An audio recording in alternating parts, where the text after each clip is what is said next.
नमस्ते भाई।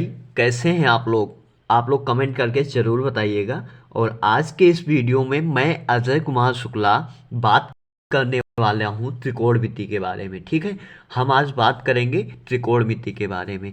Class tenth जो है आपकी यूपी बोर्ड के सिलेबस के अकॉर्डिंग मैं चलूँगा इसमें। और यूपी बोर्ड या फिर बिहार बोर्ड वाले भी को देख सकते हैं। मैं पूरा हिंदी में एक्सप्लेन करूँगा, तो इसलिए आपको कोई दिक्कत नहीं होगी। ठीक है, तो आज बात करेंगे हम त्रिकोणमिति के बारे में। चलिए स्टार्ट करते हैं। तो त्रिकोणमिति सबसे पहले जानते हैं कि त्रिकोणमिति होती क्या है। ठीक है, त्रिकोणमिति यानी कि त्रिभुज के कोणों का अध्ययन। आपकी जो त्रिकोणमिति डिपेंड करेगी, पूरी त्रिकोणमिति एक समकोण त्रिभुज पे डिपेंड करेगी। किस पे डिपेंड करेगी? समकोण त्रिभुज पे। अब बात करेंगे भैया समकोण त्रिभुज क्या होता है ना। समकोण त्रिभुज क्या होता है आपने छोटी क्लासेस में पढ़ा होगा। समकोण त्रिभुज क्या होगा? कोई भी वो त्रिभुज जिसका एक कोण क्या हो, 90 डिग्री हो या फिर समकोण हो। ठीक है, कोई भी त्रिभुज जिसका एक कोण 90 डिग्री या फिर समकोण हो, वो त्रिभुज कैसा कहलाता है? समकोण त्रिभुज कहलाता है। और थोड़ा सा बात करें समकोण त्रिभुज के बारे में, तो समकोण त्रिभुज में एक आपका कोण क्या हो गया, सॉरी, एक कोण क्या होगा? 90 डिग्री। अब बच गए बाकी के दो कोण। ठीक है, तो बाकी कितने होंगे आपके? बाकी के दो कोण आपके होंगे। ठीक है भैया, बाकी के दो कोण क्या कहलाएंगे? न्यून कोण। क्यों कहलाएंगे? क्योंकि आपके त्रिभुज के तीनों कोणों का योग कितना होता है? त्रिभुज के, ये मान लिया मैंने ए है, ये बी हो गया, ये सी हो गया, ये कोण ए हो जाएगा, ये बी हो जाएगा, ये सी हो जाएगा। तो आपको पता होगा कि त्रिभुज के तीनों कोणों का योग कितना होता है? त्रिभुज के तीनों कोणों का योग होता है 180 डिग्री, है ना। त्रिभुज के तीनों कोणों का योग होगा 180 डिग्री। अब क्योंकि ये वाला तो आपका 90 हो गया, ये कोण भी कितना हो गया? 90। तो अब इन दोनों को जोड़ के कितना होना चाहिए? 180 होना चाहिए तीनों को जोड़ के। तो यानी कि इन दोनों का योग 90 होना चाहिए। तो अगर एक को हम 90 कर दें, क्योंकि एक ही कोण 90 होगा, दूसरा भी 90 हो नहीं सकता, इसलिए आपका ये दोनों 90 से कम होंगे। और 90 से कम कोण क्या होते हैं? आपके होते हैं न्यून कोण या फिर एक्यूट एंगल बोलते हैं। ठीक है, तो आपके ये दोनों कोण कहलाएंगे न्यून कोण। ठीक है, एक आपका समकोण हो गया, बाकी के दो क्या हो गए? न्यून कोण हो गए। अब इसमें कुछ आपके कीवर्ड्स होते हैं, उनको एक बार देख लेते हैं और उनको कैसे डिफाइन करेंगे ये देख लेंगे, क्योंकि सवालों में बहुत ज़्यादा ज़रूरत पड़ने वाली इनकी। तो देखते हैं, सबसे पहले कर्ण की बात करते हैं। कर्ण, ठीक है, मैं यहाँ पे इसकी थोड़ा सा कुछ इसके कीवर्ड लिखूंगा, जिनको आप अच्छे से याद कर लीजिएगा या समझ लीजिएगा, है ना। कर्ण, ठीक है। तो समकोण त्रिभुज आपका जो होगा उसमें 90 डिग्री के सामने, 90 डिग्री ये है, कोई भी अगर आपका इधर 90 डिग्री हो, इधर को त्रिभुज बने, ये वाला ऐसे जैसे बन जाए, तो ये आपका 90 डिग्री हो गया मान लीजिए। तो 90 डिग्री के सामने, है ना, 90 डिग्री या फिर समकोण। ठीक है, 90 डिग्री या फिर समकोण के सामने वाली भुजा हमेशा क्या कहलाती है? के सामने वाली भुजा, के सामने वाली भुजा। ठीक है, मैं लिख दे रहा हूँ, 90 डिग्री के सामने वाली भुजा हमेशा आपकी क्या कहलाती है? समकोण कहलाती है। ठीक है, ये सॉरी कर्ण कहलाती है। 90 डिग्री या समकोण के सामने वाली भुजा आपकी कर्ण कहलाएगी। ठीक है भैया, अगर आपसे पूछा जाए कर्ण क्या होगा, तो 90 डिग्री के सामने वाली भुजा, ये आप ये पॉइंट हमेशा याद रखिएगा। ठीक है, कर्ण की बात हो गई, ये आपकी 90 के सामने हो गई कर्ण। अब दूसरी बात, लंब और आधार, दो भुजाएं बचती हैं शेष, उसमें एक होती है आपकी लंब और दूसरी होती है आपकी आधार। लंब और आधार की बात कर लेंगे अब। ठीक है, लंब और आधार की बात, तो लंब क्या होगी आपकी? लंब के लिए एक चीज हमेशा याद रखिएगा कि थीटा, जो भी थीटा मान रहे हैं, अगर आप कोण ए मान रहे हैं, तो थीटा के सामने यानी कोण ए के सामने वाली भुजा हमेशा लंब कहलाएगी, है ना। यहाँ पे लिख देता हूँ मैं, थीटा के सामने वाली भुजा। ठीक है, थीटा के सामने वाली भुजा आपकी क्या कहलाएगी? लंब। और आधार क्या कहलाएगी? आधार आपका क्या होगा? आधार जो होगा वो थीटा से जुड़ी हुई दूसरी भुजा। ठीक है, थीटा से जुड़ी हुई दूसरी भुजा, इनको मैं एक बार एक्सप्लेन कर देता हूँ, थोड़ा सा वेट कीजिए। ठीक है, तो पहली चीज, लंब क्या होगी? थीटा के सामने वाली भुजा। और आधार क्या होगी? थीटा से जुड़ी हुई दूसरी भुजा। यहाँ पे मैं फिर से एक बार त्रिभुज बना लेता हूँ और उसके बाद एक्सप्लेन करते हैं। ये मान लिया मैंने कि कोई आपका क्या है, समकोण त्रिभुज है, ठीक है, ये आपका कोई समकोण त्रिभुज है, इसमें ये आपका कोण ए हो गया, ये बी हो गया समकोण है, और ये हो गया सी कोण, ठीक है। तो अगर आपसे पूछे थीटा ए के लिए, थीटा ए आपका ये है, थीटा ए के लिए लंब क्या होगा, तो लंब के लिए मैंने क्या बताया, थीटा के सामने वाली भुजा, आपको याद रखना है थीटा के सामने वाली भुजा, यानी कि कोण ए के लिए लंब आपकी क्या होगी, ये होगी। और थीटा से जुड़ी हुई एक भुजा तो कर्ण ही हो जाती है, दूसरी भुजा थीटा से जुड़ी हुई दूसरी भुजा यानी कि ये भुजा हो जाएगी आपकी क्या, आधार। लेकिन आपसे कह दे यही कोण सी के बारे में, है ना, अगर आपसे पूछ ले कोण सी, यही त्रिभुज मैं फिर से बना देता हूँ ए बी सी, अगर कोण सी के लिए पूछ ले तो मैंने क्या कहा, थीटा के सामने वाली भुजा हमेशा क्या होगी, लंब होगी, तो कोण सी के लिए आपकी लंब भुजा ये हो जाएगी। क्लियर है आपको? आपको जो लंब मिलेगा ये हो जाएगा, ठीक है। और उसके बाद थीटा से जुड़ी हुई दूसरी भुजा ये सी है, ये हो जाएगी आपकी आधार, ये हो जाएगी आपकी आधार थीटा के लिए। ये तो हुई बेसिक बात कि लंब क्या होगा, कर्ण क्या होगा, आधार क्या होगा। अब लंब, कर्ण और आधार को सत्यापित करना, यानी कि इनके बीच एक संबंध स्थापित करने के लिए एक प्रमेय है पाइथागोरस प्रमेय, वो आपको पता होनी चाहिए, है ना। अब बात कर लेते हैं पाइथागोरस प्रमेय की। पाइथागोरस प्रमेय, पाइथागोरस प्रमेय में होता क्या है, पाइथागोरस प्रमेय लंब, कर्ण और आधार के बीच एक संबंध स्थापित करती है। इसका एक स्टेटमेंट होता है कि कर्ण का स्क्वायर जो होगा, कर्ण का स्क्वायर हमेशा बराबर होगा लंब के स्क्वायर प्लस आधार के स्क्वायर के, ठीक है। ये बात हमेशा याद रखिएगा आप इसको, ये आपको आपकी एक्सरसाइज में बहुत ज़रूरत पड़ेगी जब आप क्वेश्चंस को सॉल्व करेंगे, ठीक है। क्या, कर्ण का स्क्वायर हमेशा बराबर होगा लंब के स्क्वायर प्लस आधार के स्क्वायर के। अगर आपको आधार का स्क्वायर निकालना होगा तो लंब को उधर ट्रांसफर कर देंगे, कर्ण का स्क्वायर माइनस लंब का स्क्वायर, है ना। अगर आपको लंब का स्क्वायर फाइंड करना होगा तो आधार को उधर ट्रांसफर कर देंगे, है ना। तो यानी कि ये एक आपका बेसिक फॉर्मूला है कि कर्ण का स्क्वायर हमेशा बराबर होगा लंब के स्क्वायर प्लस आधार के स्क्वायर के। सभी जो समकोण त्रिभुज होंगे वो इस कंडीशन को सेटिस्फाई करेंगे, ठीक है। जितने भी आपके समकोण त्रिभुज होंगे वो आपकी इस कंडीशन को सेटिस्फाई करेंगे। तो अब आइए ले लेते हैं कुछ एग्जाम्पल इनसे रिलेटेड, है ना। स्टार्ट करते हैं क्वेश्चन नंबर 1। क्वेश्चन नंबर 1 आपका दिया गया है कि यदि किसी त्रिभुज ABC में कोण B समकोण हो, है ना, आपको स्क्रीन पे दिख रहा होगा कि किसी त्रिभुज ABC में कोण B समकोण हो, यदि भुजा AB बराबर 24 सेंटीमीटर और भुजा AC बराबर 25 सेंटीमीटर हो तो भुजा BC की माप ज्ञात करनी है।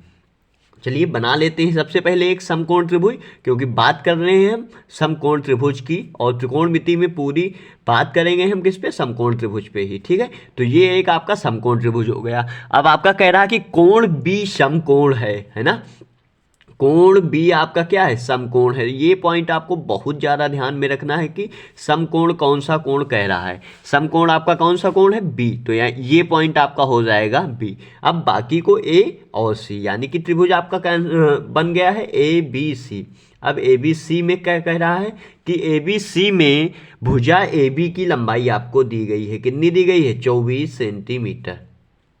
तो ये हो गई आपकी भुजा AB, इसकी लंबाई दी गई है 24 सेंटीमीटर। आगे आपको क्या दिया गया, भुजा AC की लंबाई आपको दी गई है कितनी, AC की लंबाई आपको दी गई है 25 सेंटीमीटर, है ना। AC की लंबाई आपको दी गई है 25 सेंटीमीटर। A और C ये आपकी भुजा हो गई। इस भुजा की लंबाई आपको दी गई है कितनी, 25 सेंटीमीटर, तो ये आपकी भुजा हो गई 25 सेंटीमीटर। आपसे पूछा क्या है, BC, भुजा BC यानी इस वाली भुजा की माप आपसे पूछी है, ठीक है, इस भुजा की माप आपसे पूछी है। तो ये भुजा क्या हो जाएगी आपकी, इसको हम लेट कर लेते हैं x, ठीक है, ये आपकी भुजा हो जाएगी x, हमने मान लिया। अब इसकी लंबाई हमको ज्ञात करनी है, तो आपने अभी मैंने बताया इससे पहले कि क्या, पाइथागोरस प्रमेय, है ना, पाइथागोरस प्रमेय, पाइथागोरस प्रमेय अप्लाई करेंगे यहाँ पर, पाइथागोरस प्रमेय से इसको सॉल्व करेंगे, है ना। पाइथागोरस प्रमेय में मैंने आपको अभी बताया था पाइथागोरस प्रमेय क्या होती है, कर्ण का स्क्वायर, है ना, कर्ण का स्क्वायर बराबर क्या होता है, लंब का स्क्वायर, लंब का स्क्वायर प्लस आधार का स्क्वायर, है ना। पाइथागोरस प्रमेय में ये होता है आपका कर्ण का स्क्वायर बराबर होता है लंब के स्क्वायर प्लस आधार के स्क्वायर से।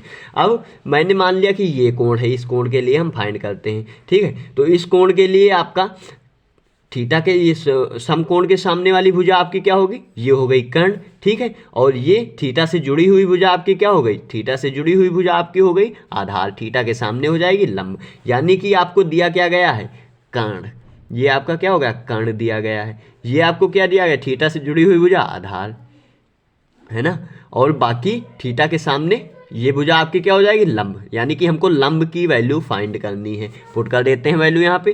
कर्ण की वैल्यू आपको दी गई है 25, तो यहाँ पे लिख दीजिए 25, है ना। 25 सेंटीमीटर हो गई आपकी, बराबर 25 का स्क्वायर, सॉरी 25 का स्क्वायर, है ना। उसके बाद ये आपकी क्या है, लंब। लंब क्या हमने पुट कर लिया, मान लिया है लंब x है, तो यहाँ पे x पुट कर देते हैं और x का स्क्वायर, है ना। आगे आपका क्या, आधार। आधार कितना है 24, तो 24 का स्क्वायर कर लेते हैं यहाँ पे, है ना। अब यहाँ पे स्क्वायर करके इनकी वैल्यू फाइंड करते होता है, आपको पता होगा 625, है ना। 25 का स्क्वायर क्या होता है 625 बराबर एक्स स्क्वायर प्लस 24 का स्क्वायर क्या होता है, 24 का स्क्वायर करके देख लेते हैं अगर नहीं याद है तो। 24 चौके 96, 24 दूना 48, 48 और 9 आपका हो जाएगा 54, सॉरी 48 और 9 आपका हो जाएगा 57, है ना। 576 होता है आपका 24 का स्क्वायर। यहाँ पे हमने 24 का स्क्वायर लिख दिया, यहाँ पे हमने लिख दिया 25 का स्क्वायर, ठीक है। तो 24 का स्क्वायर क्या हो गया आपका 576 हो गया, और 25 का स्क्वायर 625। लेकिन हमको ज्ञात क्या करना है, एक्स स्क्वायर। जो ज्ञात करना है वो रखेंगे, बाकी सब अदर साइड में ट्रांसफर कर देंगे, है ना। तो यहाँ 625 पहले से, 576 इधर प्लस का है, और के इस तरफ स्थानांतरित करेंगे तो क्या हो जाएगा माइनस का 576, क्योंकि प्लस क्या हो जाता माइनस में हो जाता, बराबर एक्स स्क्वायर। इसको ये भी लिख सकते हैं कि एक्स स्क्वायर बराबर 625 में से 576 घटाएंगे, 15 में से 9 जाएगा आपका, 15 में से 6 जाएगा, 9 बच जाएगा, और यहाँ पे 11 में से 7 जाएगा, 4 बच जाएगा, है ना। यानी कि एक्स स्क्वायर बराबर आपका आ गया 49, है ना। तो यहाँ से एक्स बराबर क्या हो जाएगा, अंडर रूट ऑफ 49, और अंडर रूट ऑफ 49 किसकी वैल्यू होती है, 7 की। ये आपकी क्या आ गई, एक्स की वैल्यू आ गई 7 सेंटीमीटर। और एक्स हमारा था क्या, भुजा बी सी की लंबाई ही तो थी। तो यहाँ पे हम ये क्या लिख सकते हैं कि अतः भुजा बी सी बराबर आपकी क्या आ जाएगी 7 सेंटीमीटर। ये आपका हो जाएगा फाइनल आंसर, क्योंकि आपसे यही पूछा था कि भुजा बीसी की लंबाई ज्ञात कीजिए। मैं एक बार पूरा क्वेश्चन आपको एक बार दिखा देता हूँ, ये आपका था पूरा क्वेश्चन, है ना। मैं इसकी पीडीएफ आपको नीचे डिस्क्रिप्शन में दे दूंगा, आप वहाँ से डाउनलोड कर सकते हैं, है ना। चलिए देखते हैं नेक्स्ट क्वेश्चन।